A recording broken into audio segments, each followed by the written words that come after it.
Hey guys, Lotus Dreams here, coming at you with another beta report, and today we got Khorne Demons versus Imperial Knights. And I brought some big boys out today, because I wanted to play some Knights, and I also made a list for Khorne and trying to make use of the big guys they have and see how they perform.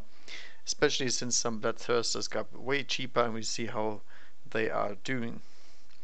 Alright, so in the first list here we have 3 different detachments. There's 2 Supreme Command detachments and 1 Battalion detachments. The Supreme Command detachment right here is a Bloodmaster with the Blade of Blood and the Crimson Crown. A Bloodthirster of Unfettered Fury, who is my Warlord. He has the Armor of Scorn, which gives him a 4+ in-1 save. In addition, he gets to deny a Psychic power. Axe of Khorne, obviously. Big thing, -4 AP d6 damage. Lash of Khorne, and the Warlord Trait is Oblivious to Pain, which is every time you lose a wound on a roll of 6 you don't lose the wound, and you can reroll all failed hit and wound rolls for until the end of the next turn. So he goes really angry if you damage him, and he prevents that damage. Like incredibly hard to kill this thing already, and then it makes it even harder to kill with the increased in-1 save, and then he goes Super Saiyan once you put that on him. The third guy is a Demon Prince of Chaos, obviously Khorne, with wings, and the artifact he has is Skull Reaver, which is a Strength +3, AP -4, d6 damage again, which means he hits as hard as a Bloodthirster pretty much. Both hit at strength 10 at least. And this weapon reroll fail to wound rolls when it's targeting a Titanic unit, which actually will come into play this time if he reaches the Titans. But on each roll of 6 you also get d3 additional mortal wounds as damage, which is pretty nice. And all of that for 10 points because it replaces a Demonic Axe, which I think is pretty fair.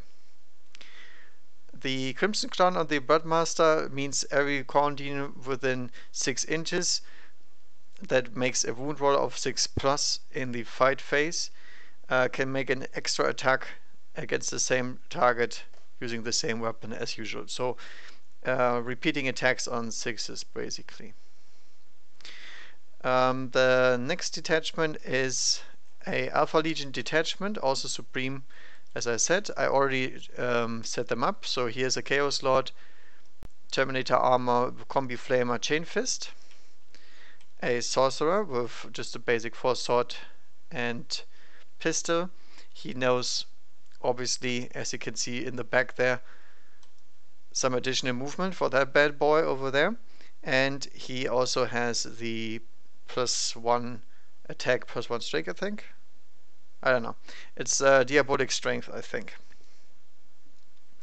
Obviously, we need a third HQ, which is another Demon Prince of Chaos. This time it is a Khorne Prince with Malefic Talons and Wings, and he's the only thing that will be foot slogging pretty much. And then as our super heavy in that detachment, we have the Lord of Skulls. Echo Cannon Skullhurler setup, which makes him pretty cheap. He used to be 888 points or something weird, way too much points anyway. So he is now about 500, let's say. He has a very powerful melee attack with 6 flat damage, with the Great Cleaver of Khorne, high armor penetration. He kills stuff. He gets more attacks the lower he gets, but his strength drops down a little bit. But it doesn't really matter because it's still doubled and, you know, doesn't do anything. The really cool thing about him is that he's part of the Chaos Marines Codex, and as such he has access to the Demon Forge, which means we get to reroll failed hit and wound rolls for that model for 1 command point. So if he ever makes it in, he kills stuff really easily due to this extra stratagem power. And then last but not least, we also have 2 Bloodmasters as our HQ for the third detachment. We have for troops some Nurgling bases over here and some Nurgling bases over here. and then a 30-man blood letter bomb with the instrument, which will basically kill pretty much anything that is not a knight. They might even damage a knight, but it's more important that the big guys get in, because the knight can run away from these now because they're infantry, but he cannot run away from monstrous creatures locking him up in his corner, so that's nice. These guys obviously will greatly benefit from the greater demons, which will give them reroll hit rolls of 1, extra attacks on 6s, and then the Bloodthirster himself gives them their leadership. I think it's 9. No, even leadership 10. So these guys will not run as quickly. So some good synergy here. All the stuff affecting Khorne demons also affects obviously the Lord of Skulls, even though he's not a demon as perfection. He's still a demon in his profile, and as such is affected from everything that we have. Which is weird because look at this, he has leadership 8. I don't know why, but he has such a low leadership, but maybe something that was overseen. Now he's leadership 10 when the Bloodthirst is around. Now for stratagem points, I used forward operatives on the Sorcerer and the Chaos Lord Terminator, so this guy can move up and move again, so he gets a first turn charge. Which is, by the way, guaranteed, because if I don't deploy these guys up here for the Astra Militarum, these guys will drop in very close to the knights, and you don't want that. So these guys are just cannon fodder. As they always are, but even more so because they're gonna get charged turn 1 by a lot of stuff. At the end of all of this, we have 1 command point remaining, because these guys are all deep striking in, which costs a lot of command points, and then forward operatives 8, another 2. So I have still 1 more reroll, but everything here is in a Khorne detachment, so all of these 3 HQs, when they drop in, will allow me to reroll my charge distance, which is obviously very, very crucial for stuff that comes in from Deep Strike and even for the others. But I don't think there's going to be much left. These guys are just here to clear the first front line. Alright, then over here we have Astra Militarum, Infantry Squad number 1, Infantry Squad number 2, 1 plasma, 1 sniper rifle, 30 conscripts, 1 company commander, primary Psyker with mental fortitude and night shroud. They are only here to provide cannon fodder. Next detachment is in the back here. 2 Tech Priest Engineers from Adeptus Mechanicus, Mars, obviously, so we can get the canticles on the knights. And then we have 1 group of Skitarii Rangers, another group of Skitarii Rangers, and 1 that I actually missed. There should be a 3rd group here. There we go. Completely forgot about them, but obviously there has to be 3. Netting us a lot of command points. And then obviously the meat of the army is a super heavy detachment with 2 Knight Castellans and a Armiger Warglaive. Armiger Warglaive is bare bones basic, so Thermal Spear, Heavy Stubber, Reaper, Chain Cleaver. He's basically here to countercharge anything that these guys can't handle, and everything that can shoot, these guys can handle, so he is the melee version. I do not need the autocannons. These guys have a damage output that is unbelievable due to the heavy amount of weapons, and it's not really necessary to have another one. This one hits hard with the melter, and he hits stuff in close combat. And he's not that durable, but he fills my detachment so I can get my extras, which are really handy, because you can't get a household tradition if you don't take them in a detachment like this, due to you not having any HQs. So the first guy is the Knight Castellan with a 2+ save. The second one is the Warlord, the Knightlands Castellan with a 4+ invuln save against shooting, mind you, not against melee. Knights can take melee relics, but I didn't know I was up against something like this, and it's more likely that he gets shot than he gets charged, because they're not really, you don't really want to charge him. He also has Call's Wrath, which replaces his Plasma Decimator and makes it even killier. So basically the Plasma profile is always overcharged, and you can even overcharge this overcharge profile to strength 9 3 damage apiece, so he hits pretty hard.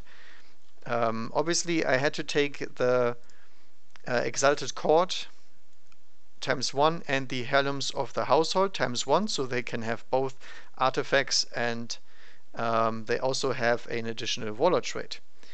The Warlord trait of the Castellan is obviously Iron Bulwark, which gives him the 4+ invuln save, and the other one has the Cunning Commander Warlord trait, which you always should give him, by the way, because you get 1 command point back for taking this. I actually forget to put it back. There we go. And in addition to this, he can reroll a single save wound hit roll or something like this. He has a Warlord trait that pretty much doesn't cost anything and gives me a slight buff just in case he needs to make that crucial armor save to not take d6 damage to the face. These are all Questor Mechanicus, obviously, because the Mechanicus sent them in this case, and that means they are House Raven. House Raven gives them the ability to move and fire all their weapons basically as assault weapons, and they ignore the penalty for moving and firing assault weapons. So they are very slow. 10-inch movement is not really much, but they are always advancing and shooting with full force, which is really good to have. In addition, we have a special stratagem for these guys, which is actually pretty...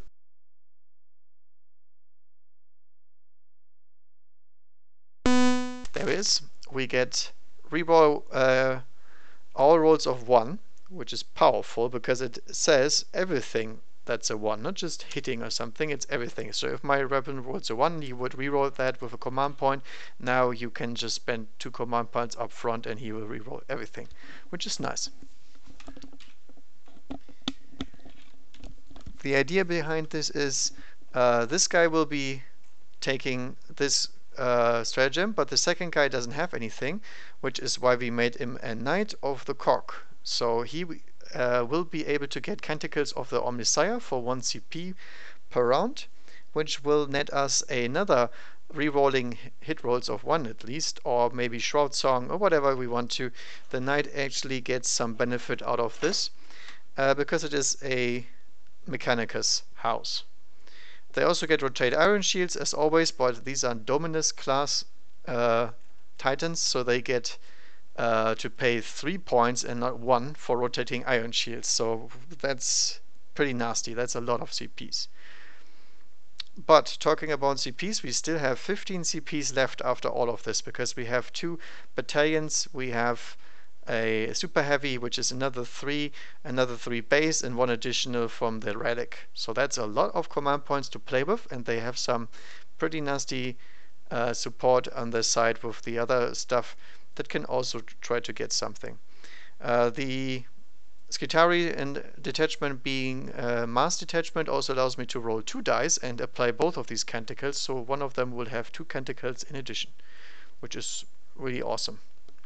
The Astronomitarum guys are Talon, but that won't be really coming into effect here, because their special stratagem allows them to outflank, which I don't want. I want them to die. So maybe I should have taken something else, but I actually want this blob of conscripts to outflank and go on an objective somewhere, but I'm not going to play an objective game this time, because obviously you can see this is going to be long over before objectives even come into play. So that is a lot of command points versus no command points, but a lot of melee coming in very quickly, starting with turn 1. And we'll see how they do. I expect the Khorne of Lord of Skulls to die instantly, because these guys are having like serious weaponry against this kind of stuff, but you know, maybe he survives. We will see. He has an invuln save, and that is very good against these weapons.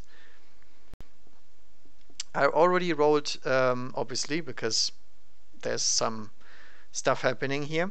I already rolled, and the demons will go first, which is really nice, because they will probably die if they get not the first turn, but okay. This is just the turn where we want to attack this front line, so everybody else can deep strike and we can push through to the knights. Alright, so then start this with the movement phase. The Nurgling bases that infiltrated will also try to move. They're not moving very far, but it's okay. Let's put them a little bit back. I couldn't fit them under here, so they were a little bit closer than 9.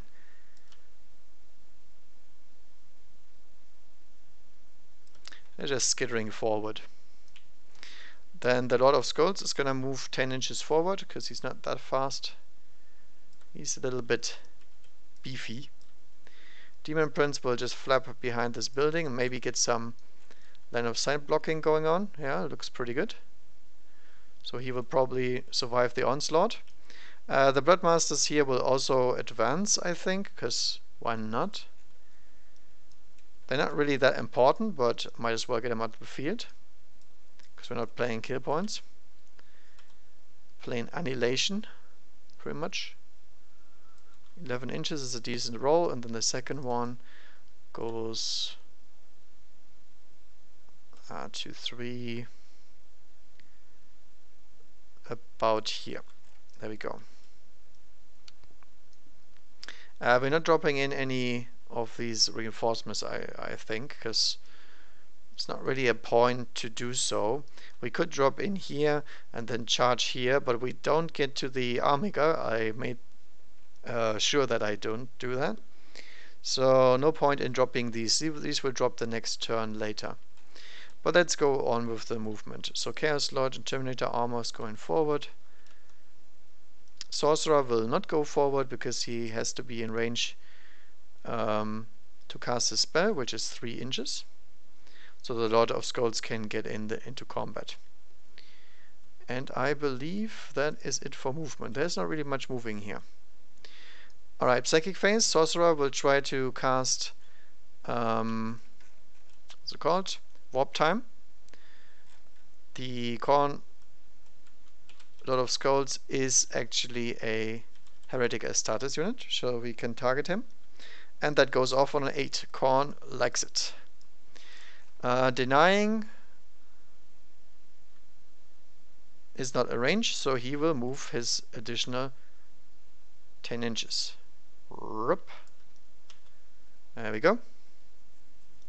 And that's why we get first turn charges, for sure. Next up, we're gonna cast Diabolic Strength. Also goes off on a 9. Still not in deny range. And so he has +1, +1 attack, I think, and +1. Oh, +2 strength and +1 attack. Which is nice, because he makes this 1 attack 3 attacks with his cleaver. Alrighty. That's that for Psychic, because we don't have much more Psychic. And Shooting Phase. So Chaos Lord into the infantry squad. Actually, let's fire into this Skitarii. It doesn't matter. We don't want to reduce the infantry squad too much. Combi Bolter on him. Rerolling once because of himself. Wounding on 3s. 4 ups. Oh, actually, before we do this, we need to roll the Canticle, which is always rolled at the beginning of each battle round. I forgot about that. But now that I remember whether or not I have Shroud Song, I actually remember. Let's see. We do not get Sharp Psalm, so we have +1 strength and reroll Fate Morale test for our units. Alright. In that case, we just take our 1 loss. Boop, 1 ranger down. Bolt Pistol into the infantry squad, misses. Next up, we have the Lord of Skulls has weaponry.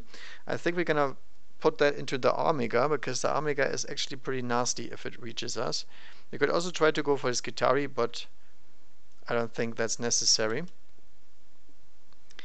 We have the Skull Hurler, which is a heavy D6, strength 9, -3 D3 damage.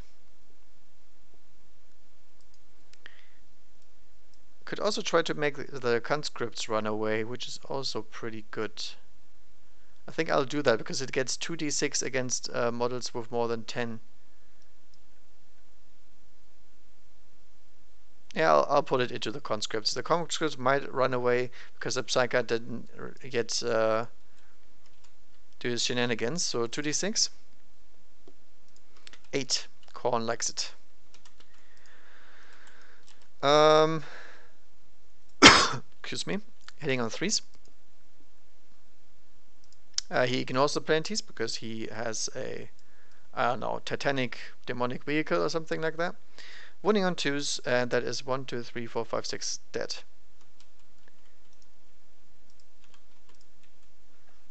1, 2, 3, 4, 5, 6. Next up we have the Echo Cannon. Heavy D6. 3 shots. Oh, come back. On 3s. On 2s. 2 more. Pew pew. Pretty decent job. 8 died, and their leadership is what?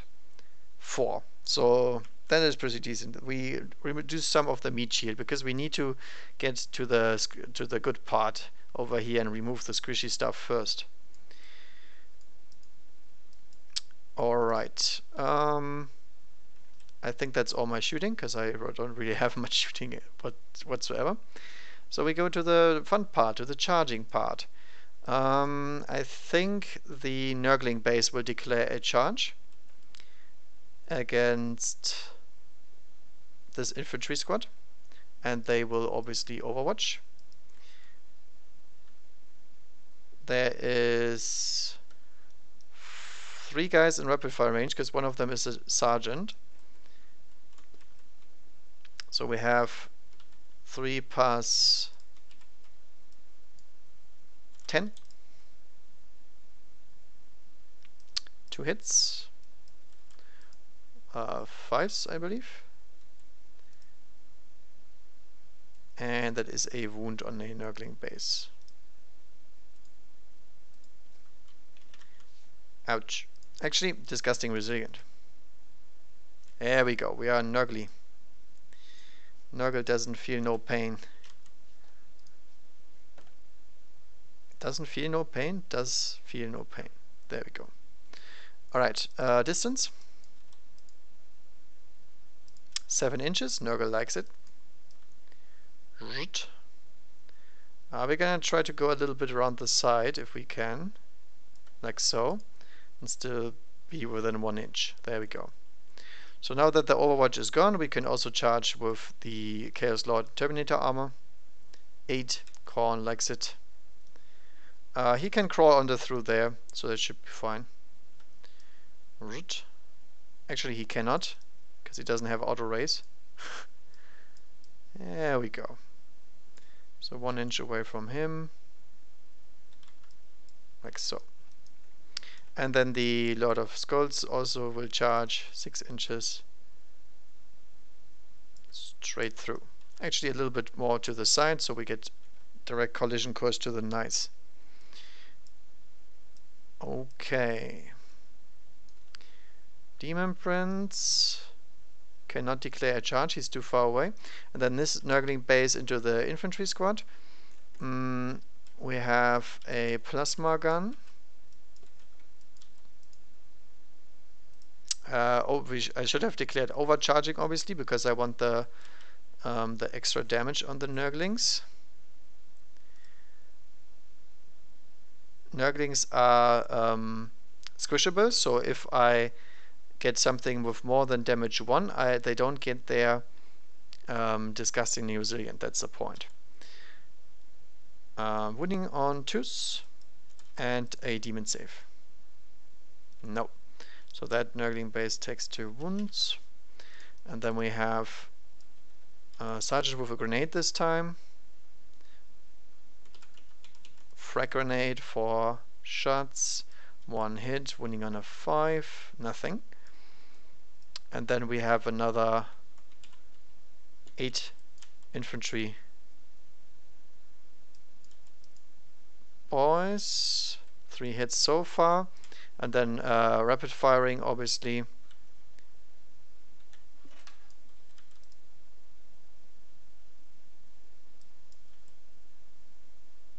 Okay, 5 hits total, not bad. Actually, did I roll? Yeah, okay. So 2 wounds, 1 demon save, and 1 more wound. That was pretty decent Overwatch, considering these are Nurglings. Not bad. 6 inches is fine.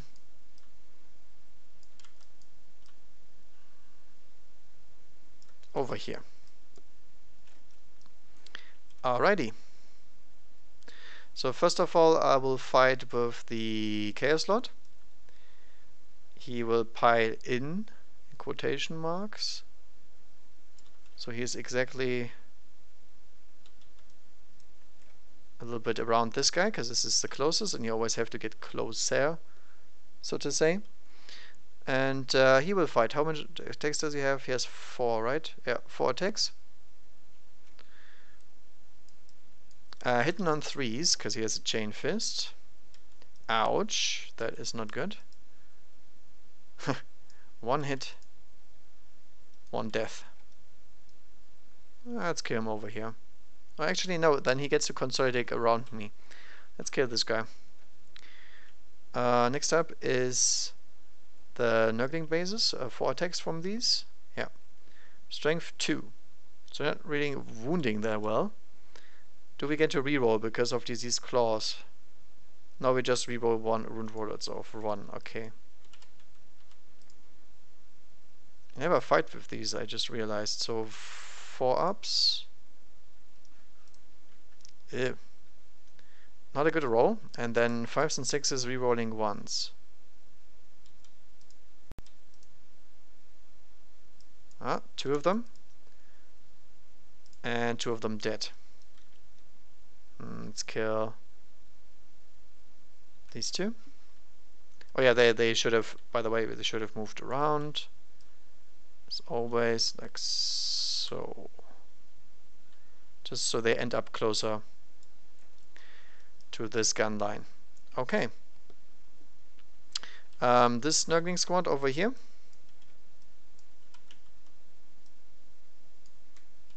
Hopefully hitting a little bit better, because their hitting was really terrible. Doesn't look like it. Nope, that's just 1 hit more. Wounding on 5s and 6s, rerolling 1s, which we don't have any. And a armor save, which is this dude. Dead. Alright, and then the Lord of Skulls. The Lord of Skulls has a 2-profile weapon, the Great Cleaver of Khorne. And we get to swing with the slash one, which is still strength 10, but it's AP minus 2 d3 damage, and we get 3 attacks for each attack that we have, so it's 15 attacks on him, which is pretty nasty.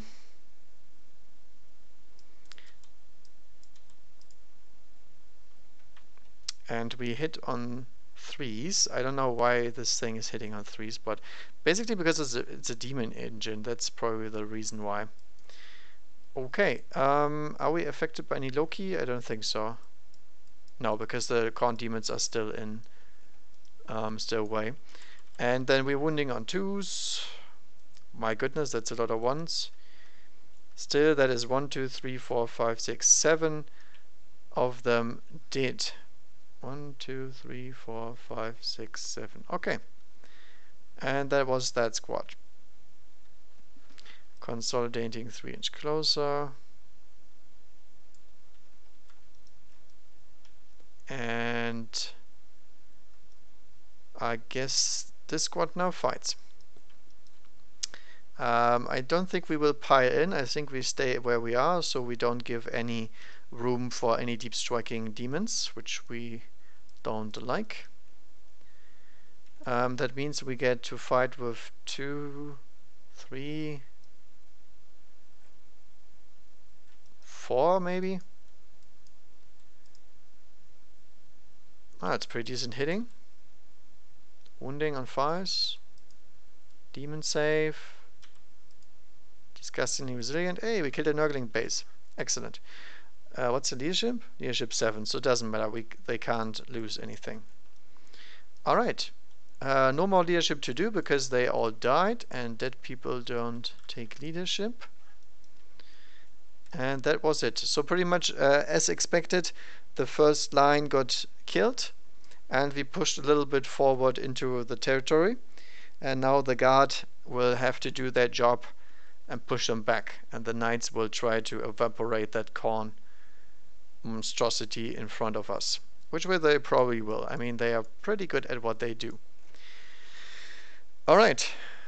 Oh yeah, by the way, we have 1, 2, 3, 4, 5. No danger here. Okay. What else do we need to do?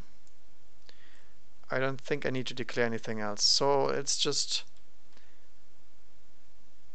player turn 1 over, player turn 1 on the other side. Why is there... Oh yeah, there's conscripts, of course. I shot at the conscripts to make them run away. Let's not forget that. So their leadership is unfortunately 4, and I didn't manage to get anything on them yet. So that is a 12, which means 8 conscripts bite the dust. 1, 2, 3, 4, 5, 6, 7, 8. So our last stand line is a little bit iffy because it's very, very, very damaged, but we'll see. Now, next up, do we fall back here to kill these Nurglings? I think yes. Yes, we do. The idea here is we have to push forward. Everything has to move very much in the front, so the demonic deep striking is not as effective. Because in turn 3 they have to come in, and until then we need to hold the line. That's all we need to do with these guys here. So they will fall back. And with back I mean straight forward. Pretty much. Just so they hold the line against whatever's coming down next turn. Because that's all they do. They are a meat shield. They're not here to do any damage or something silly. Okay. So we pushed forward that line. We will also move the Skitarii a little bit around here. What's their range? I think it's 6. Yeah. So moving them forward 6 inches, like this. Not moving these guys, because they need to stand still. Then these rangers will also move forward towards here. And they will also spread out, like so.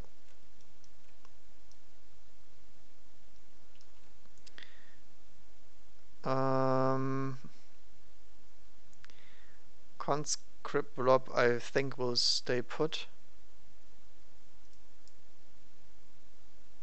They don't want to get charged yet, but they need to spread a little bit more. Just replacing the holes in the wall basically. Okay, Primaris Psyker is in range to smite that guy. Now the important thing is, do I want to charge the Amiga Warglaive into something? I could try, because he's moving 14, to go for the Demon Prince, which obviously would make sense, because a lot of skulls is probably killed by one of these knights. And if he's not, the Amiga probably doesn't want to charge and kill him, because he won't do enough damage to take him down. But taking down a Demon Prince, that is actually pretty nice job if he can do that. I think he will just go ahead and do that, and also deny some more deep striking capabilities. This Skitarii will just drop down in front of the house, and I believe that is all the movement I have. Okay, so let's start with the shooting and so on. Can he actually spot the Demon Prince? He can. So the Amiga Warglaive will fire his Melta gun. It's a D3 weapon. Fires 2 shots at ballistic skill 3. 2 hits. And it's strength 8, I think. It's pretty much a melter with 30-inch range, so it's pretty nasty. A thermal spear, that's what it's called. Strength 8 minus 4 d6 damage, yeah. So, let's see it. 3s, both of these wound, okay. Demon Prince has a 5-up because he's demonic. Ooh, Khorne protects. Alright, that was 2d6 damage. Well spent. And then we also shoot our heavy stubber into a Nurgling base. 3 hits. 1 wound. No demonic save, but disgustingly resilient. Okay. What else do we get to make?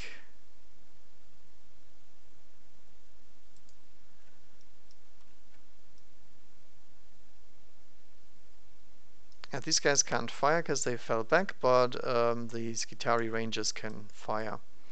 So we will put everything into the Nurglings. That's 3, 6. Actually, do the Nurglings have any extras?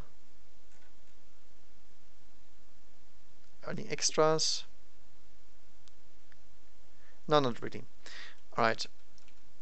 So 5 of them, 2 shots each. Hitting on 3s.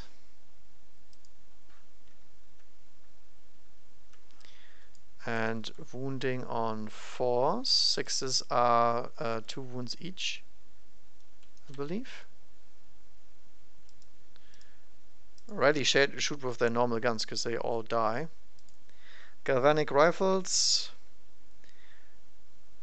No, it's AP minus 1. So actually the Vanguard has the 2 wounds application. So this is just AP minus 1, which is absolutely irrelevant. But it's a very good wound roll, even so. It's no demonic saves. How about disgusting? They are very disgusting. Disgustingly saved. Alright. Oh, by the way, I forgot my order. I obviously need to order the conscripts something, because they are not really useful right now. I should have done that before, but we do it anyway. Doesn't matter. I mean, the only thing that makes sense is take aim. First rank, second rank could also work. Yeah, first rank is probably the better order. The problem is these are conscripts, so they're not very well trained. So on a 4+, they understand. They do not understand, so they just fire into the Nurglings anyway. Which is fine with me, I don't care. So 1, 2, 3, 4, 5, 6, 7, 8, 9, 10, 11, 11, and then 13, 14, 15, 16, 17, 18, 19, 20, 21, 22, 23, 24, 25, 26, 27, 26. 26 shots.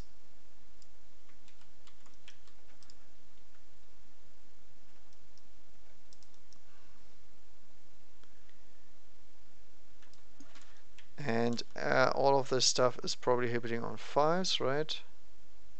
Yeah, hitting on 5s. Wow, that's a lot of 5s. And wounding on 5s and 6s. Demonic save. Nope. Disgusting. Nope. That is a Nurgling base destroyed. Very nice. The next Skitarii unit will also fire into the Nurglings.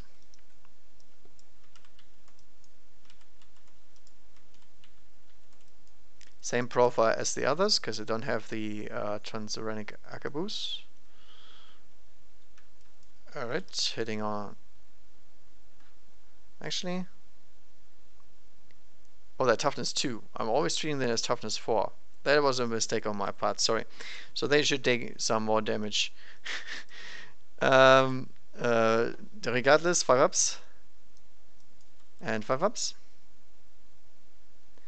1, 2, 3. So they take them down to 1. I should have been a lot more wounds than with the conscript shooting. Let's take them off the board. I completely forgot they are only toughness 2. They I thought they were Nurgle demons with toughness 4, but they're obviously very, very small. Let's also take a base here. There we go. That is more than fair, I think. Skitarii Rangers will shoot at the Lord in front of him, I think. Because the Transuranic Arquebus is pretty nice against this Chaos Lord here. He's 6 wounds, so that's a little bit tough to chew through, but I think we have D3 on the Transuranic. Yep.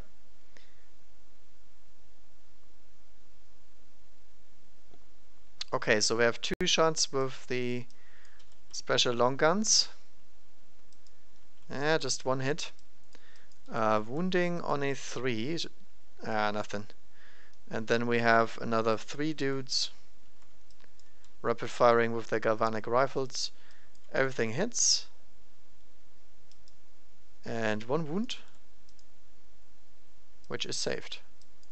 It doesn't have any AP. Okay, that was pretty underwhelming. Company commander can't shoot anything. Oh, I forgot my Primus Psyker. I'm doing some messed up orders here, but let's do that really quick. Night Shroud on the conscripts. Passes. Perils.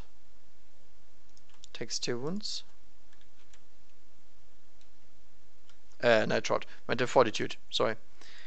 I think he can cast 2 powers. Let's check that really quick. He can only cast 1, but he knows 2 powers. Okay, there we go.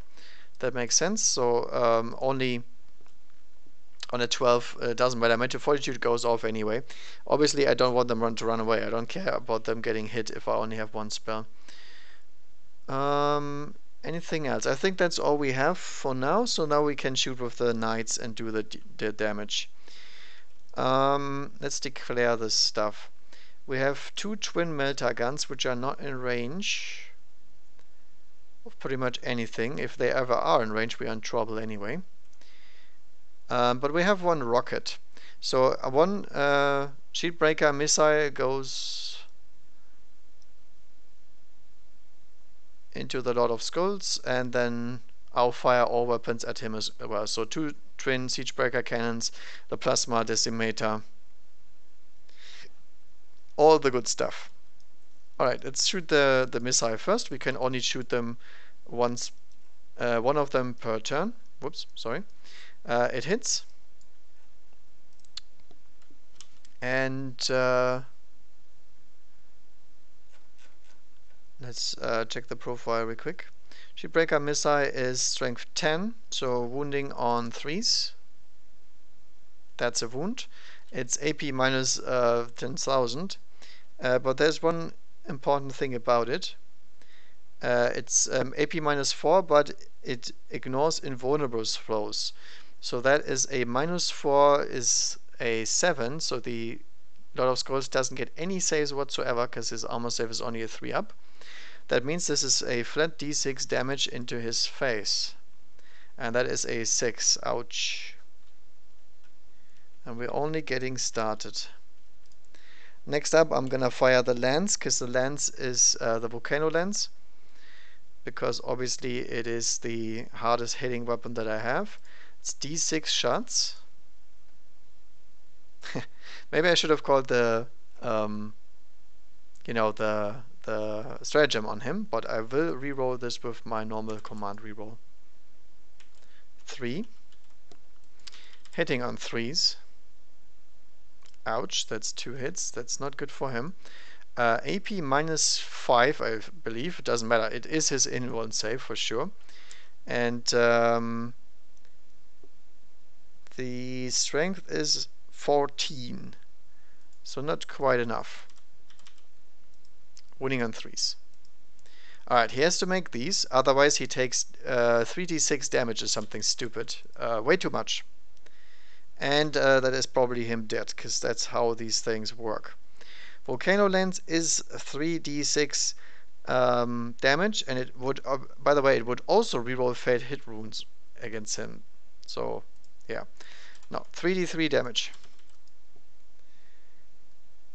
It's 1, 2, plus 3, 5. Ouch, ouch. Going down to 17. Next up, 2 Siegebreaker cannons. That's 43. Boom, boom. And hitting on 3s. That's okay. And wounding on 5s and 6s because it's strength 7. It is AP -1, so this is a 4 up on the Lord of Skulls. He passes one of these saves, and then the damage is, I believe, D3. Yeah, it's D3. That takes another 3 wounds off him. And I think you get the picture now why these guys are pretty strong against big targets. Okay, so we have the Plasma Decimator. I will supercharge the Plasma Decimator because it goes up to strength 8. This is this thing here. Hey, Khorne wants it. So we have 8 chance. Hitting on 3s once cause mortal wounds on myself. I do not get any mortal wounds on myself and a very good amount of hits. Wounding on 4s now. Not quite. And this is 2 damage each if they go through. And those are horrible saves on the Lord of Skulls again. That is 6 damage on him. Drops him down to 8. And I believe that was the first dude. Because we still have 2 twin melter guns, but they are not in range. And I did fire my my Siegebreaker and whatnot. So now we have to see how much damage does this guy need to put into him to actually finish him off, because we probably have more firepower that we could bring. We can't see the Terminator Lord. Can we see anything useful? We can kill some Nurglings. Can't see the Prince. Can't shoot at the Sorcerer. I believe we are putting everything into him and something into the Nurglings. What do we put into the Nurglings? The Siegebreaker, maybe? Yeah, I'll put the Siegebreakers into the Nurglings and everything else goes into the Lord of Skulls. So let's start with the Siegebreaker first. Before I forget what I wanted to shoot at them. Oh, that's a very good roll. So, ton of shots. Oh yeah, by the way, I'm using the stratagem that allows me to reroll my wands. Where is it? It's right here. So I get to reroll all rolls of 1. Hit, wound, damage, everything. Pretty nice stuff. I will activate that before seeing the roll, obviously. That's a cocked die. What was I rolling for? Oh yeah, hitting. Wounding these guys on 2s, because they're toughness 2. And we reroll that 1. Ta-da! Invuln saves. And now we have to roll for damage on each of these. How much damage? This is D3 damage per hit. So this one I can reroll. Now we have 3 here. Oh, I have to do this differently. Okay, let's roll off how the order is, because the order is important. So first one, that doesn't work. My goodness, can I stop rolling 6s? Alright, so this is the first one. Second one is this, yeah, this one. Third one, this one. There we go. This is the order. This is very important, otherwise I overkill them. So the first base just takes 3 wounds. Boom. And then it takes another 2. Boom. And now it's dead. I should learn these things. This is very important because you overspill damage. So you have to roll them one at a time and then check for disgustingly resilient one at a time, because obviously if the damage is more than 1, they wouldn't get it because they're squishable. So this is the right thing to do. Didn't really matter. I mean, I overkilled them like a shit ton, so that's okay. Now let's shoot the good stuff. The lance first, because the lance is the most powerful one. Rerolling once, very nice. And getting another one. Wounding on 3s, another one. Hitting on 3s. My goodness.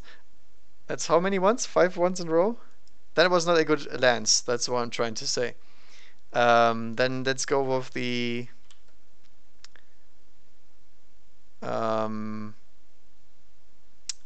Shipbreaker missile. Hits. Wounding on a 3. Wounds.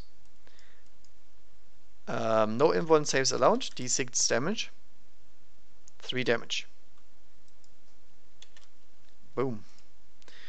And Plasma Decimator overloaded, and this is called Wrath, so this is an even stronger version of this. And it gets 11 shots. Okay, I think he is very, very dead.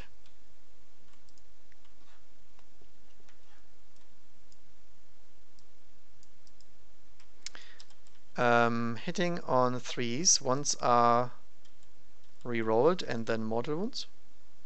Come on. That is 1 cock die. Rerolling the 1. So after rerolling, no mortal wounds on myself. Wounding on 3s, because this is now strength 9. Rerolling the 1s. Very powerful stratagem, as you can see. Even though it didn't help me with the lance, but still. And then all of these are invuln saves, because it's AP high. Hey, finally makes some invuln saves, but it's a little bit too late, because all of these do 2, 4, 6, 8. No, even more. This is 12 damage. Just like that. So 12 damage will kill him. So does he explode? That's a good question. Because I knew he was going to die first turn, which is what he always does if you put something against him that can deal with armor.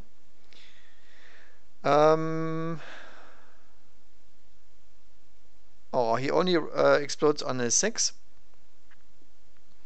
But everybody within 2d6 suffers d6 mortal wounds if he explodes. He does not explode. Can I make him explode, actually? I do not know if Space Marines have this explosion thing. I don't think so. No, no, no.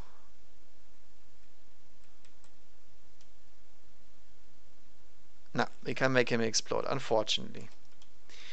And he goes poof. Feels bad, man, but that's what happens if you get 2 Dominus Knights shooting at you. You die. I mean, it was pretty interesting that he took so much damage on the first one, but the second one he could have maybe survived if he rolled a little bit better on his earlier saves, and if there wasn't the 6 with the damage at the very first try. That was a little bit too much for him. Poor guy. Doesn't have Feel No Pain or anything, because he's not Nurgle. Alright, and that is all my shooting done, and as expected, pretty much everything died except the Chaos Lord Terminator, because I missed. Because I couldn't see him, and the Sorcerer, because he's not relevant. But we still have that 1 charge with the Armiger into the Demon Prince. So let's see that distance. How much do we need? We need like a 5, and then we need a 3. Yeah, 8. Khorne wants this. Come on. Nope, Khorne does not want any of this, so actually he wants me charging that thing. Alright then. So that was a very, very good turn for the Imperium because they pushed away the deep striking ranges pretty much. There's some space here to deep strike or something, but it's not in range of the knights yet. That's the most important thing. If they don't get in range of the knights, they won't be as killy. But maybe you can do some shenanigans with the Demon Prince and the Sorcerer, we'll see. Right, that is battle round number 2. Let's roll for the Canticle, or actually do I want to roll for the Canticle? I think I want to get the reroll hit rolls of 1s. I will roll. It's a 1 and a 3. Reroll 1s of hit rolls in the fight phase. I will reroll that one. Looks like we're going into the fight phase, but that's okay. Next one. Let's swap sides and do some movement. So we need to do something cheeky now. So we have to get the Demon Prince into a range of something better than the Armiga. He's not made to fight the Armiga pretty much. But we can jump him over here. Move the Sorcerer forward.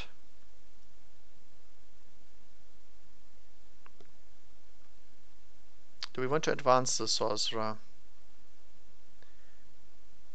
If I get to here and jump over here, I can try to mess up these conscripts.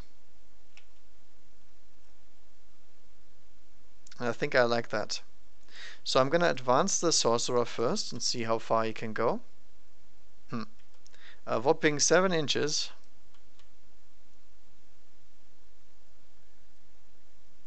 Trying to intercept that Demon Prince jump.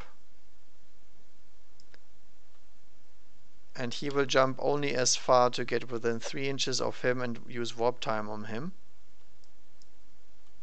So he can do another 12 in the Psychic, and then there we go. The only issue is he's not in range of denying this. Okay, so that's pretty close. I thought he was gonna be. The Heralds move up.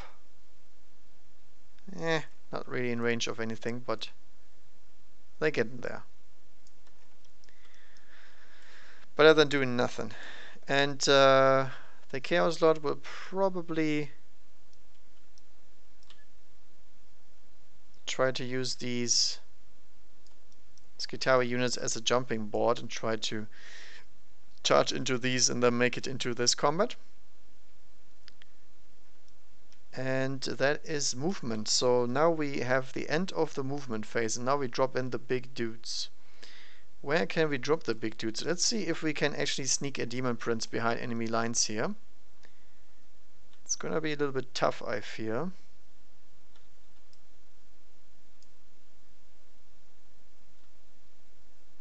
Nope, I made my job pretty well. He cannot fit there. The only thing I can fit there is a Bloodmaster, but I don't want to fit a Bloodmaster in there.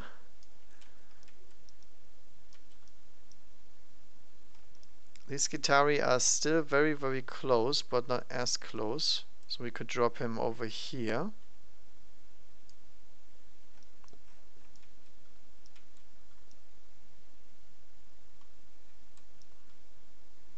And then, where do we put the Bloodthirster? That's an interesting question. Probably around the middle here.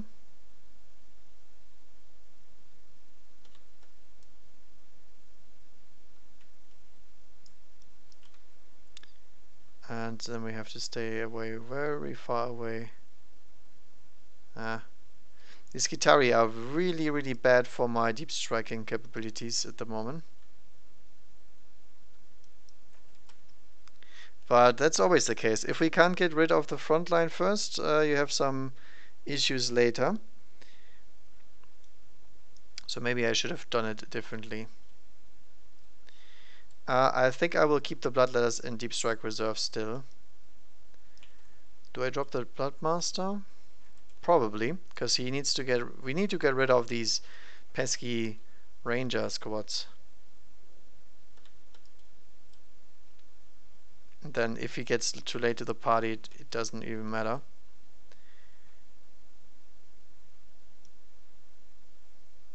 Okay. So basically the Bloodthirster can try to go after the Omega if he wants to. Because he has enough damage to take him out, and this thing will sting if he gets to attack me. So we'll see about that. First of all, let's do the sorcery here. Sorcery on the Demon Prince. Ooh, that is a bad roll. 6. 6 is enough. Still, is it? Yes, it's exactly enough, actually. So, actually, no, this is the wrong order. We should have done... let's do out of order. I will keep the 6, because I already wrote it. But we obviously want to cast Diabolic Strength on him. We do that, okay. So this guy gets to move his 12 to here, and then try to munch on these conscripts who are thankfully at the moment fearless. So we can engage them, and he will be stuck in close combat for a little bit. But they can still run away. I mean, it's not really that safe. Alright, the shenanigans with the psychic all worked out, so let's go to the shooting phase. The Bloodlash, what is the range on that one? Range 8, so we can't use it. We can use the Chaos Lord's Combi Bolter though.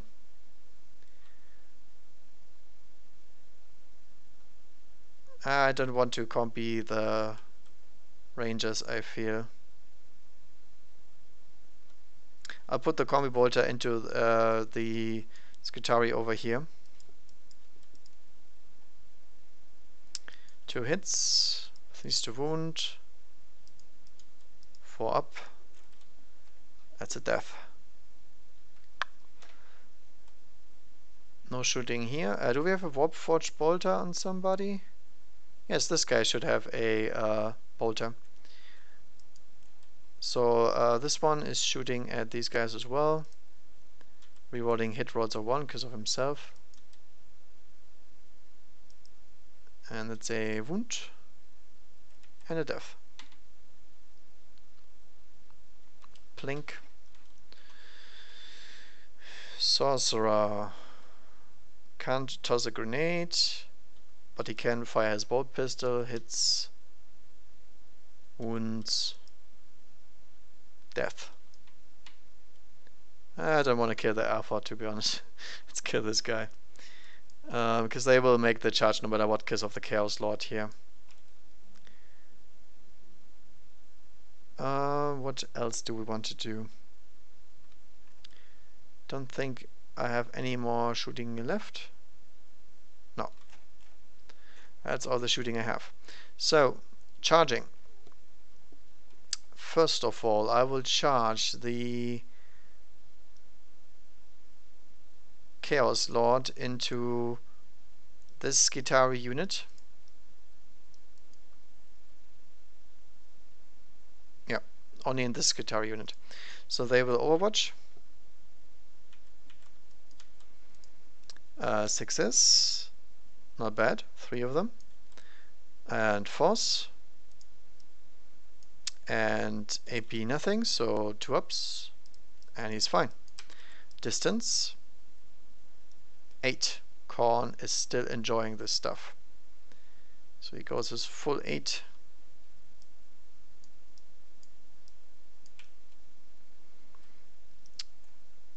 Next up is the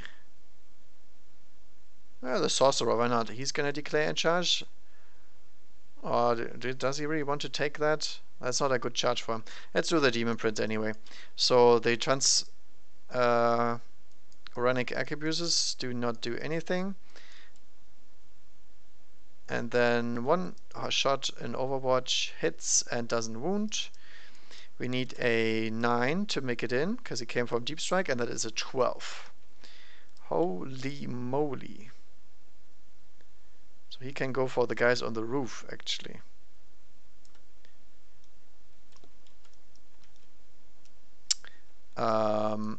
Next up is the Bloodmaster. Reroll charge distance because of his locus. 8 does not make it in, unfortunately. This Bloodmaster will charge the... Can you see him? Nope. This Bloodmaster will charge the Armiger to avoid Overwatch for the... for the Bloodthirster. And he absolutely makes it in.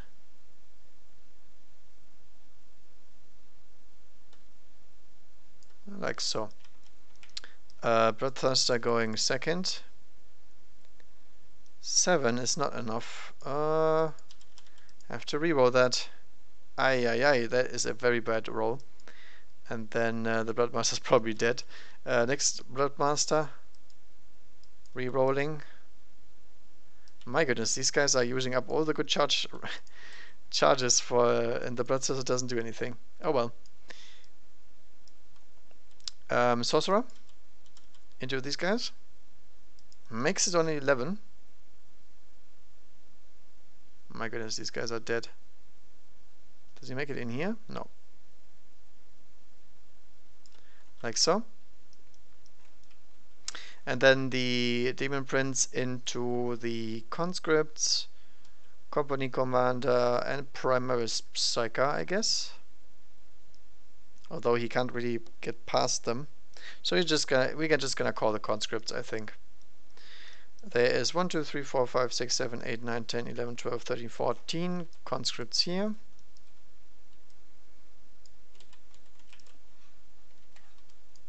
Until we're done with them. And 6s. 2 wounds. And there's actually 1 wound on the Demon Prince, because he only has a 3-up save. Hey, they can bleed. We can kill them. Until they kill us. 9-inch charge. Yeah, it doesn't really matter where exactly he stands. He has to come up and close here. Alright, that is it. Okay, that the Bloodthirster not making it is actually pretty bad, because he's the one that deals very well with the Warglaive, but now he doesn't make it in. Yeah, unfortunate. Let's do the Chaos Lord first. Just going to pie in a little bit closer. He still has his 4 attacks. And rerolling once. 2 still misses because of his Chain Fist. It's 2 guys dead.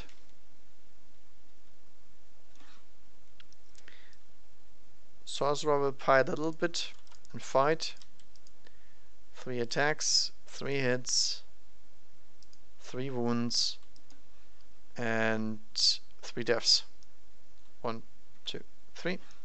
Demon Prince will pile 3 inches, fall off the roof. He's a Khorne Demon Prince, so he has 5 attacks. And he's wielding Skull Reaver. 5 hits, wounding on 2s.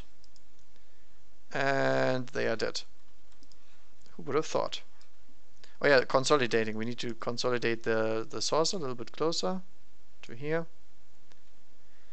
And Demon Prince will also consolidate a little bit. Like so. Demon Prince number 2 into these conscripts. We have 5 attacks base, plus 3 attacks for talents, plus 1 attack for charging. Actually, I was missing attack on the Demon Prince over here, because we are Khorne. So hitting on 2s, rerolling once, and we are killing on 2s. 1, 2, 3, 4, 5, 6, 7, 8, 9. 1, 2, 3, 4, 5, 6, 7, 8, 9. That's a pretty good slaughter right there. Next up is the poor Bloodmasters in into the Amiga, but let's see, maybe they can surprise me and deal some damage. They both have a Blade of Blood, so it's strength user, so we are strength 6 on the charge.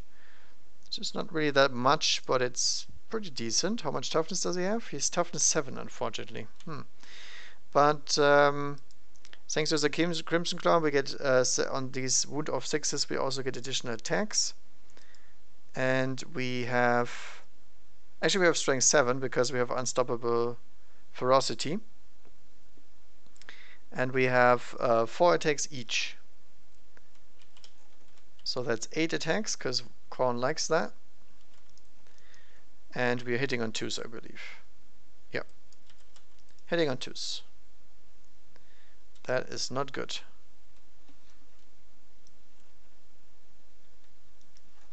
And now we're wounding on 4s, because we're strength 7.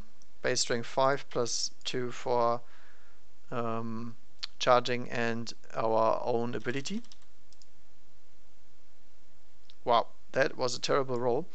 2 of them will go through though, because he is... oh no, good. I think he gets his 6-up save, right?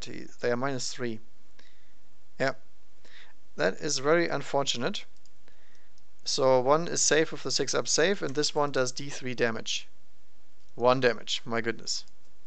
That went as bad as it could, I think. We'll see about that though. Okay, that is all the Khorne charging, I think. So let's fight with the conscripts. We will pie a little bit to get some more space.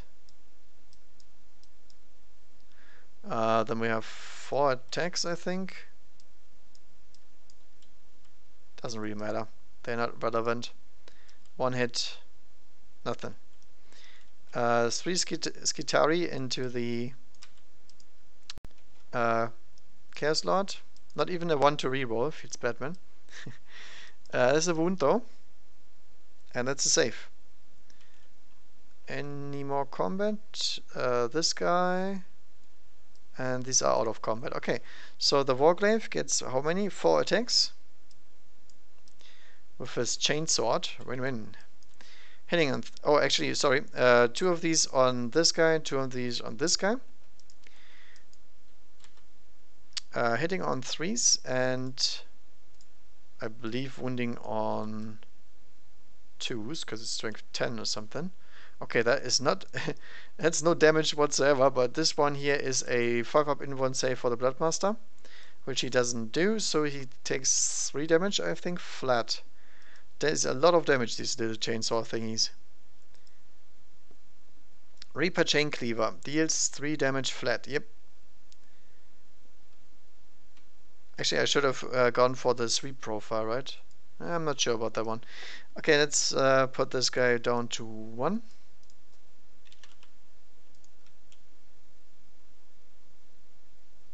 This is the non... These are the non-important guys, the ones that ran over from here. Okay, so that combat is still ongoing. Pretty much nothing happened, and these guys are still fine. They took how many losses? 1 or 2? Looks like 2. So these have to make morale. They're fine. These guys do not have to take any morale checks because of the psychic power. And that is it. Alright, so that went pretty okay-ish, but the big thing is the Warglaive is still alive, which is really, really bad. Because it still deals a lot of damage if it can get onto my Bloodthirster or something. The Bloodthirster's out in the open, that sucks. And these 2 guys are very close, but they didn't make it into the knight, so the knight can still stay where it is and fire, and then we'll see about that. Alright. So, turn 2, player turn 2, Adeptus Mechanicus, and so on. We still have the reroll once in close combat thing going on, because we rolled at the beginning of it. Do I need to do any stratagems for the knights? I don't think so. Because we didn't take any damage yet.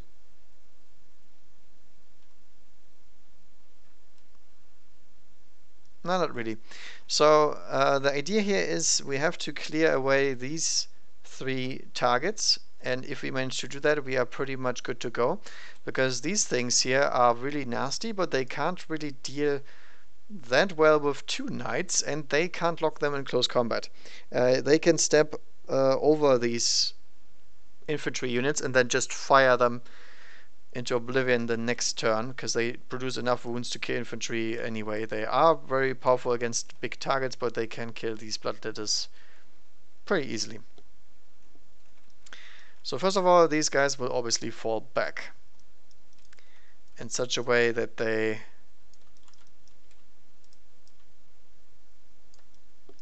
do a nice little screen again until they are dead. Like so. Psyker is gonna go over a little bit towards here. Commander is gonna go forward.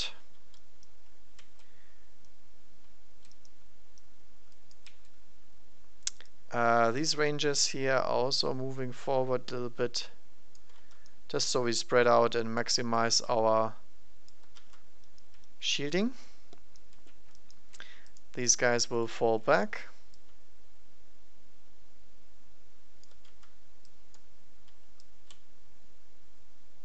So everybody is exposed to fire. And the Amiga will stay in combat, I think. He feels pretty good about himself. These guys will stay where they are. I mean, this guy is moving a little bit towards the back.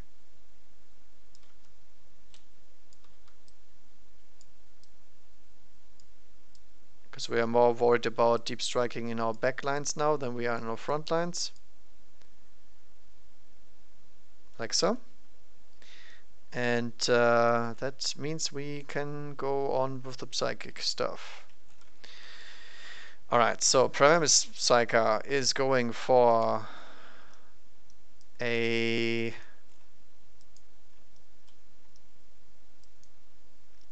save on the actually, nah, he's gonna go for a smite on the Demon Prince, which goes off. But we have the armor of scorn, so we will try to deny that. Whoops. Actually, is it correct? Yes, it's correct. 2 dice. This one's cocked though. And that is denied with the armor of scorn. Actually, do they have it? No, this guy has it. Ah, he's out of range. Feels bad, man. So that's D3 mortal wounds. Hey, for 3, that's bad. I did forget that he has the armor, right? Yeah. It's interesting. I wonder if we can take him down in 1 turn. That depends very highly on the damage rolls. But we'll see. He won't make it into the knights this turn, so that's okay.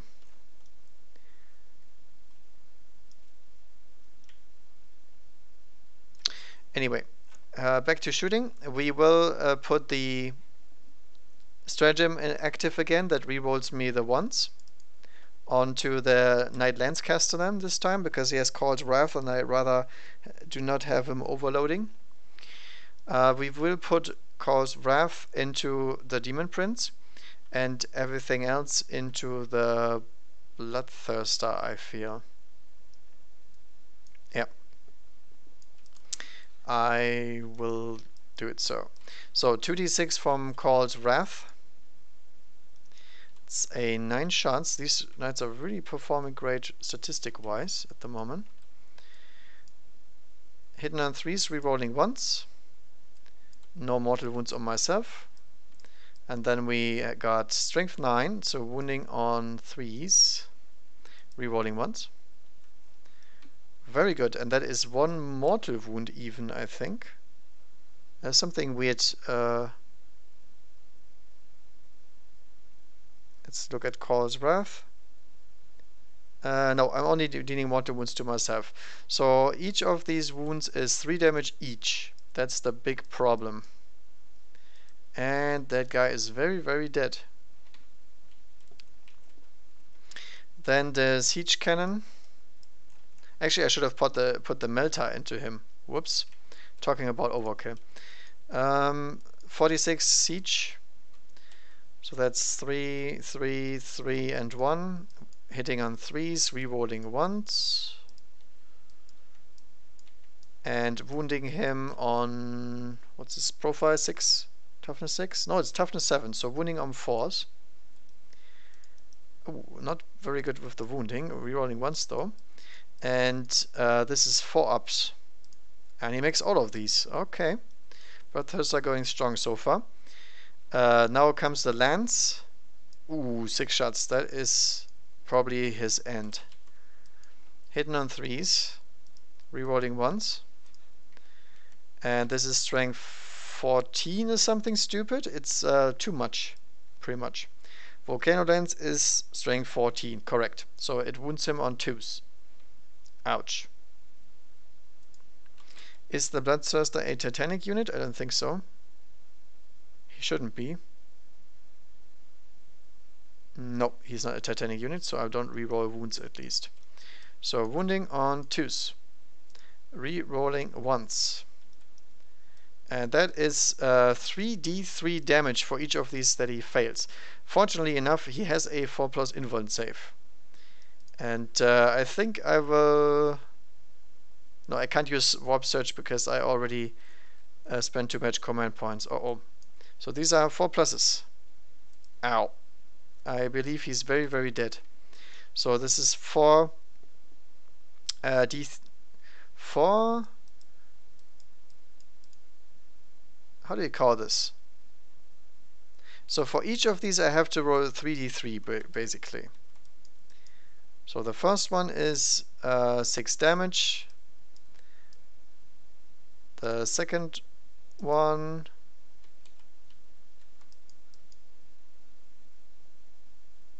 is 2, 4, so 10. Next one, ow, is 19. Next one, 20, 22, 25 damage, just like that. That hurts.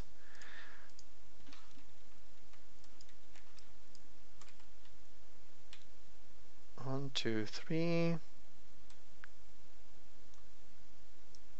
5. That is a lot of Pheno pains. And he only has 16 wounds. He should have rerolled maybe one of these armor saves.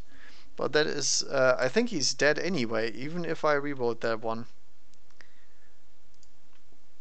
I check if this is correct, but the Volcano Length is heavy d6, that's the issue. If it rolls a 1, it's pretty fair. If it rolls a 6, it's stupid how much damage it deals. And it would reroll even all these wounds if he was Titanic. Alright, big 6s here. Big 6s. No, that is not enough 6s. So he takes 5, 10, 15, 16, and then 4 wounds overkill. Splat. Feels bad, man. But he wasn't gonna make it into combat anyway. That's, I guess, the only non-irritating fact about this.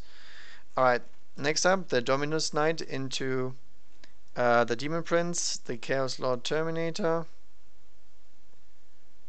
and the Sorcerer, I guess, too. The Sorcerer will put in the Siege Cannons. The Demon Prince will get hit by the Plasma. And I guess the Melter Guns too, because they're in range. In this case, I will put the Plasma into the Chaos Lord and the Melter into the Prince, in addition to the missile. So let's start off with the Sorcerer.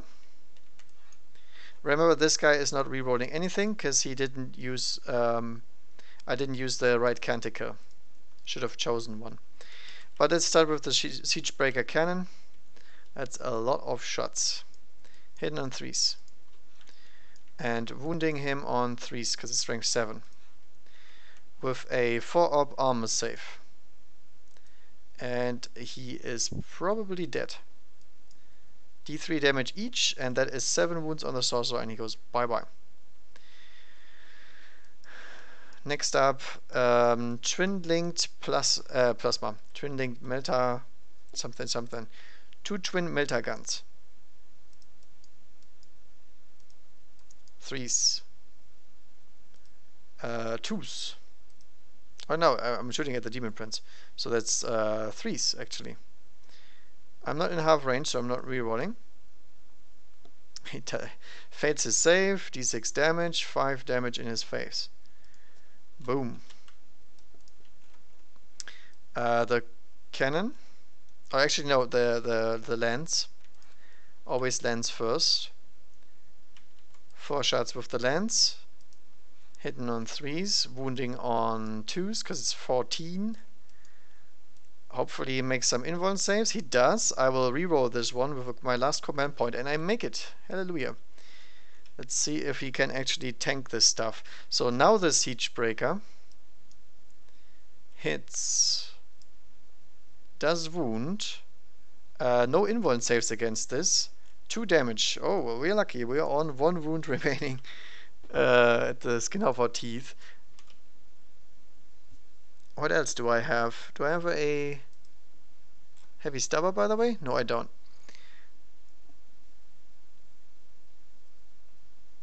Do I have anything else left? No, I think he survives this, because the Plasma Decimator I called was going into the Case Terminator.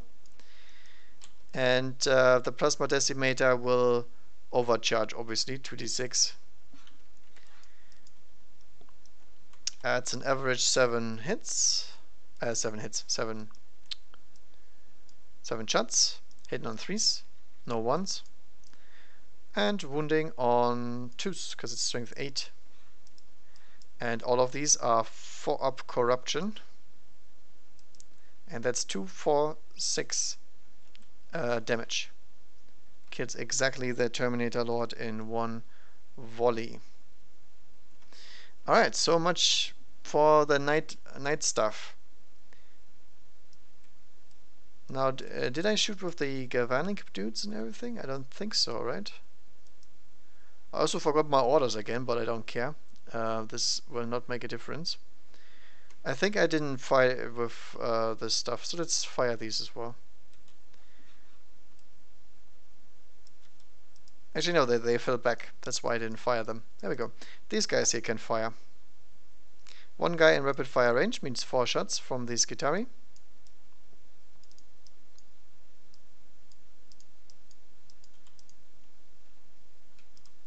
Ew. 1 hit. Nothing. Complete Commander out of range. Primaris Psyker out of range. A bunch of these guys can shoot. 1 of them. Hits. Is he gonna hit the Heroic Guardsman? No, he's not. Okay. Back to close combat. Amiga Warglaive gonna put 2 and 2 as before. No, actually, he's gonna put. He's gonna activate his big chainsaw profile. Small chainsaw, not big. Small chainsaw profile. There we go. And 2 of these are put on the Bloodmaster, hitting on 3s, wounding on 2s, 5 ups. He's dead. Win-win. Second one. That is a horrible roll. 2 hits. Wounding on...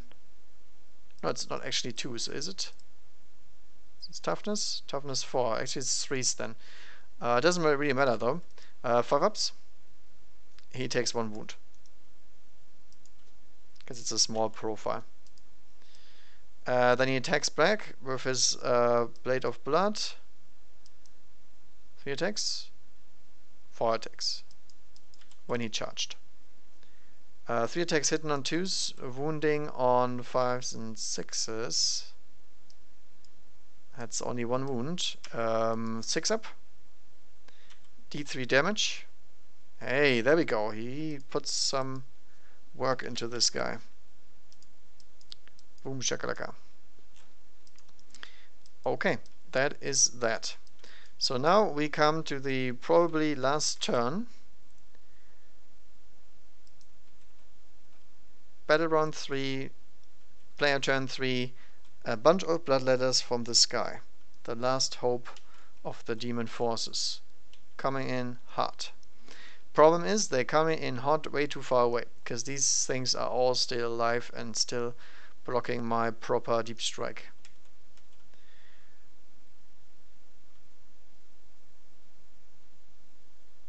Nine inches. 9 inches.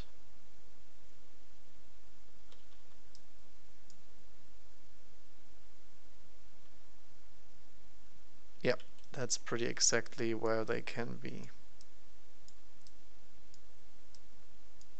I'm not gonna bother putting too much effort into putting these all in the correct order, because the distance is so high, there's no way these guys will make it, I don't think.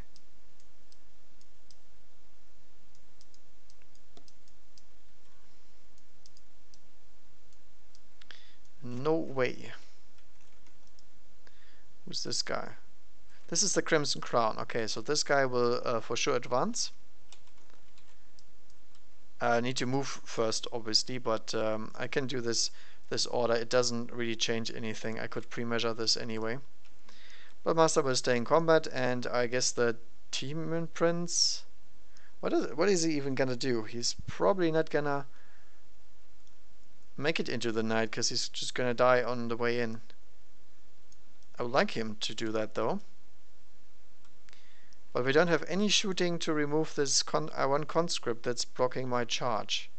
Classic conscript move.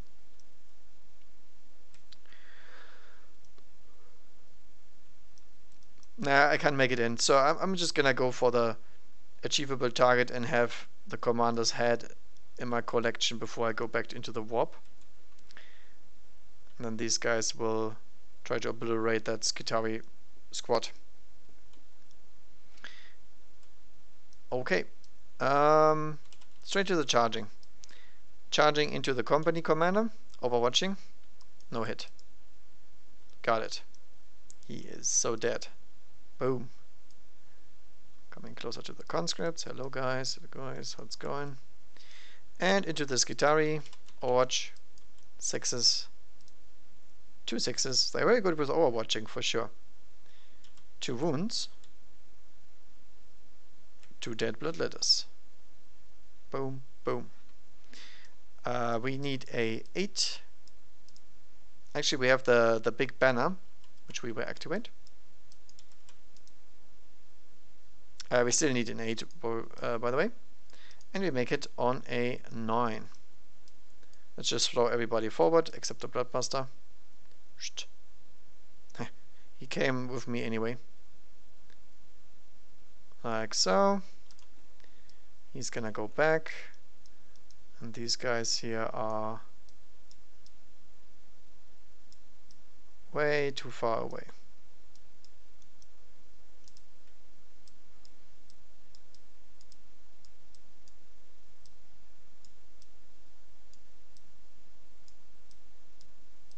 There we go. I mean, that Skitarii squad is dead no matter what, so who cares?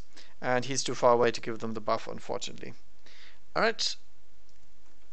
We can just remove these guys. I don't have to roll for these. In case you're interested, I can just show you how much they did. I mean, it's over anyway. So we have 29 dudes. No, 28 dudes, because unfortunately 2 died on the way in. Pop, pop. With 1 attack base, 2 attacks because of the Chargerino, and we have the Blood Reaper hitting on 2s, rerolling 1s,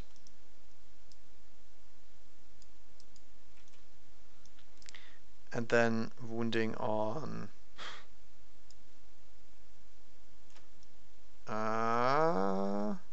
because he's out of range, probably only 3s. And each of these is 2 damage, I think. So they're very, very, very, very, very, very dead. Beep boop. We also get to pie in and then move. So if we're moving everything absolutely optimally, we would move maybe a 4-inch, because 1 inch from the charging and then 3 inch from the consolidating. But I don't think it really matters. I think the knights will obliterate them. But anyway, we are going for the crown here. Let's kill the company commander with our great demon prince powers, just so you guys can see how much damage he actually could deal if he makes it in. So he has 6 attacks on the charge and an additional attack from his malefic claw, hitting on 2s, rerolling once, and then he wounds them on 2s because he's strength 10 right now. And this is 2d3 mortal wounds in addition. So that's he dealt 6 mortal wounds and 5d6 damage at 4. That's pretty impressive, I feel. He would have done that even against the knight. So if this was the knight, he would take 6, 12, 18, 24, 26 plus 6. 32 wounds. He would kill this knight in one single blow. And I didn't even account for the re-rolling against Titanic units because of Skurriva. So that's just let that sink in how much damage that thing can deal. So if this green units here were removed any faster, or would have deployed any more up the field, he would have one-shotted that thing in one blow. And I think this company commander is dead. He has invuln saves against these, so he would get saves, but then the mortal wounds would have killed him straight away. Pie in into these guys. There we go. Let's also finish this combat because I want to know whether or not the Bloodmaster maybe can do something. Let's have an honorable fight. No, that is a horrible fight for him. The Amiga will switch back to chainsaw big profile. Hitting on 3s, wounding on 2s, 5 up demon saves, and he's toast. With exactly 3 damage. Just as planned. Consolidating. Alright. And that was that.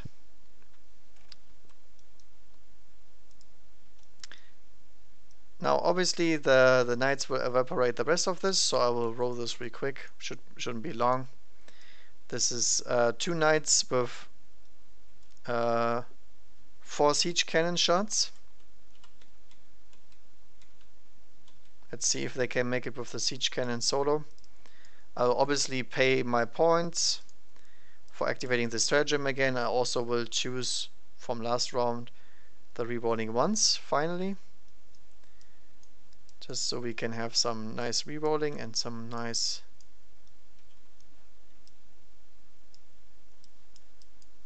stuff. That's 1, 2, 3, 4, 5, 6, 7, 8 bloodthirsters dead. Bloodthirsters 1, 2, 3, 4, 5, 6, 7, 8. They wish they are bloodletters. 2 harpoons. Oh, one of them is always rerolling once, so let's assume it's this one. There we go. 5 shots from the harpoons, 2 hits, 2 wounds, 1 save, 1 is utterly destroyed. Bam. No more of these rockets, we don't have any. But we have the plasma, double plasma. 11 shots here, and then the reroll one, 8. So it's 19.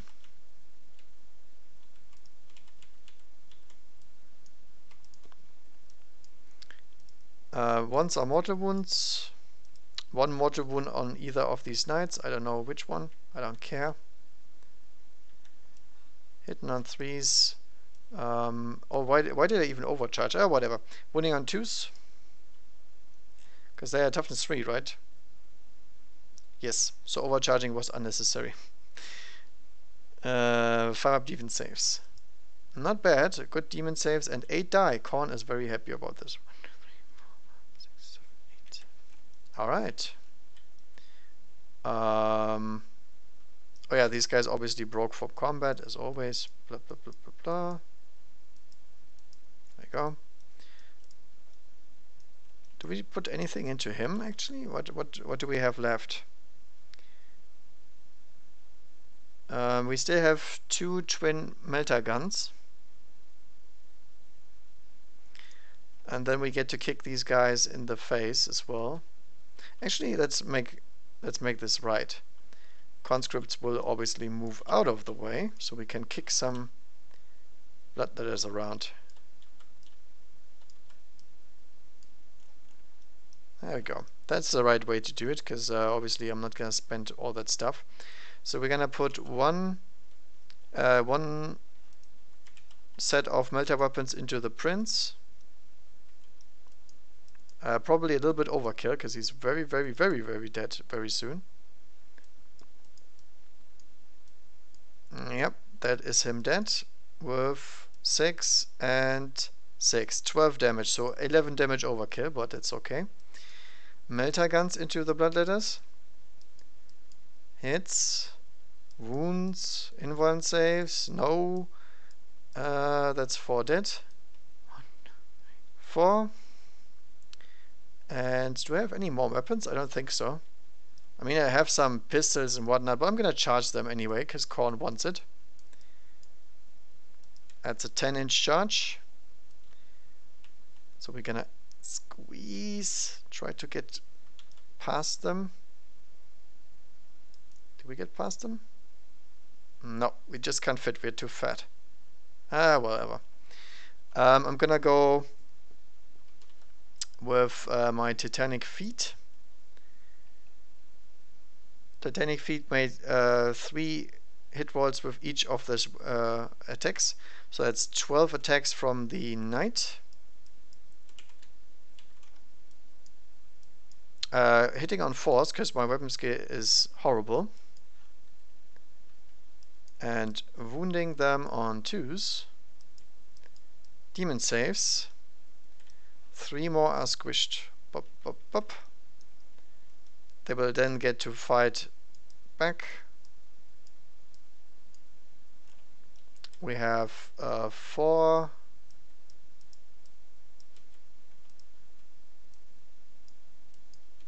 8, 9 attacks because of the Blood Reaper.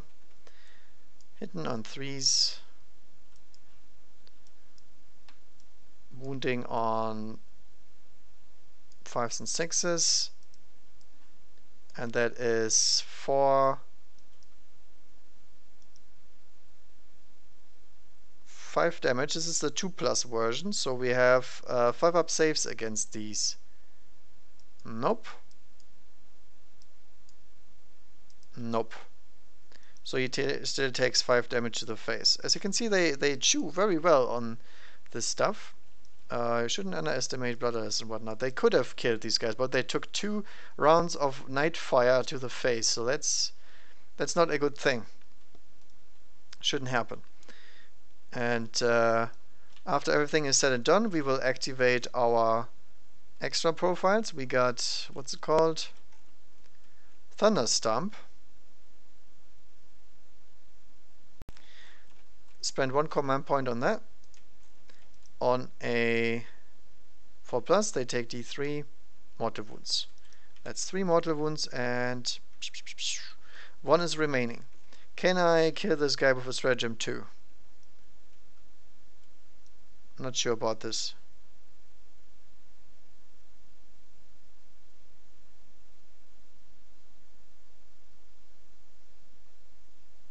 I could make him explode, but it only works if they actually kill him.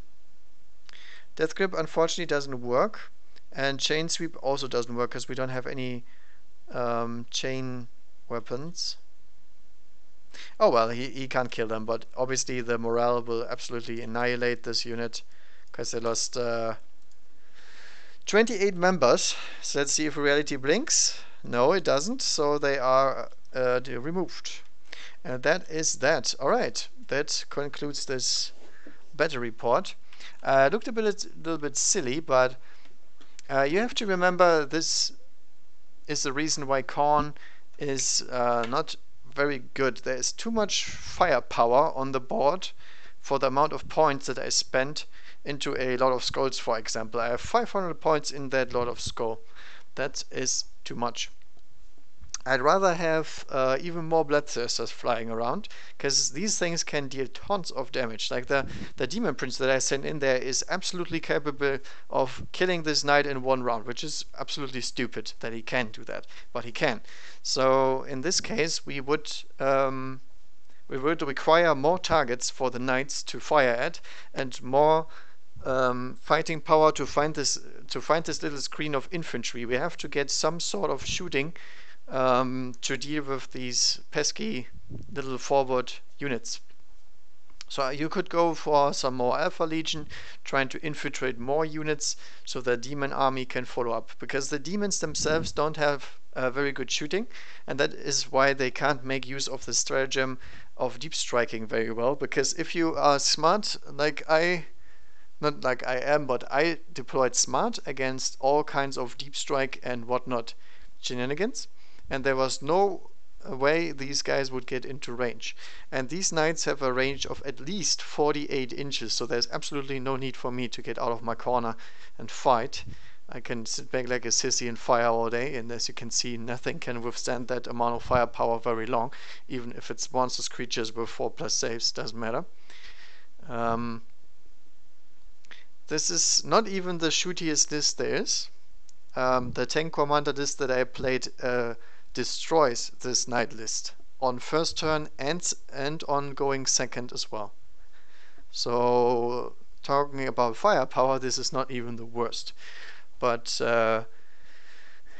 even though I really like the Dominus Knights, because I never liked this half-assed let's go shoot something but let's also fight something. I always preferred the Crusader type of knight, and this is essentially a Crusader on steroids. And you can take them in a detachment, which makes them really, really good with their rules. If you cannot take them in a detachment, they get way worse. You can also make close combat variants of these with the Codex, and without you can't. So there's a lot of benefit for going for full knight with support army and having access to some really nasty stuff. You can also field one of these bad boys, and he will probably draw a lot of firepower, but he's most likely not gonna survive very long. I mean, there's a lot of shooting that can demolish him, and he needs a good amount of support to work out, and he will not profit from anything if you take him as a single model, because you can't implement him into your army other than a auxiliary super heavy detachment, which he then doesn't get any benefit from whatsoever. Can only add some mechanical stratagems like I did. But yeah, I think this Khorne list can actually perform very good. This was a pretty good stress test. I always like to stress test lists against extremes, because this is an extremely powerful shooting list. But it is absolutely legal in every sense. It has no requirements whatsoever. The Khorne list relies on being in first turn with reinforcements and whatnot. The knights don't, actually. They really don't. Whatever. They did as they wanted to. I love this command reroll. The reroll once Raven stratagem is super, super nice. And if in case this was an objective mission, I would have had a lot of movement. People don't realize this, but knights moving 10 plus assault and still be able to fight and shoot is really nice. You get a lot of benefit out of this. And House Raven is just generally, I think, the way to go if you want to go for these Dominus class type even for the advancing knight, I would obviously go for that one, because I could move across half the field, fire all my weapons, and then charge with a threat range of 36 inches. But we will test that list later. So in the end, I think an expected outcome, but that's how it goes. Every time you play a melee army, you either stomp the enemy or you get stomped. There's no in between. The units are so powerful in close combat nowadays that they can rip apart a super heavy in one turn, which is ridiculous. The Demon Prince of Khorne is with this loadout is, I think, 160, 180 points, and he takes out a 600-point model in one round of close-hand combat. Yeah, he's 180 points exactly on the dot with this weapon. So that's pretty ridiculous in my opinion. But it's so hard to reach close combat, and there's so much support for ranged firepower that's absolutely necessary that he is that cheap. I would need to have to send 10 of these, and probably 7 or 8 of them would die on the way in. That's how much firepower can be brought to this day. If you're playing a Primaris army, if you're playing tank commanders, all of these can shoot enough. They don't need necessarily this stuff.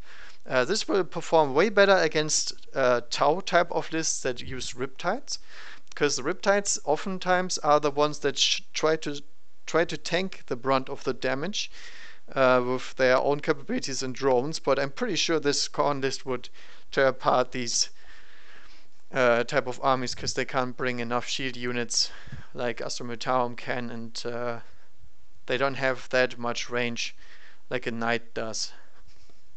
And probably force some movement at some point.